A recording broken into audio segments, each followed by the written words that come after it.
Unamuelewa huyu? Au anajiona mpweke huko alipo anataka twende tukamchangamsha nini? Kwani kuzimu kuna mtu mmoja? Sasa mbona kaja peke yake? Oya mwana, umekosa mtu wa kukusindikiza ili situ wa mimi?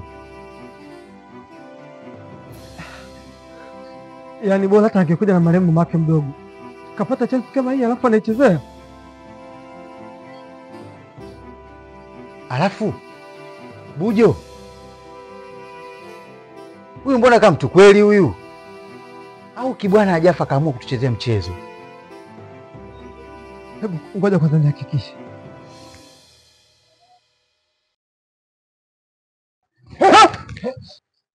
Mbona kapotea bwana?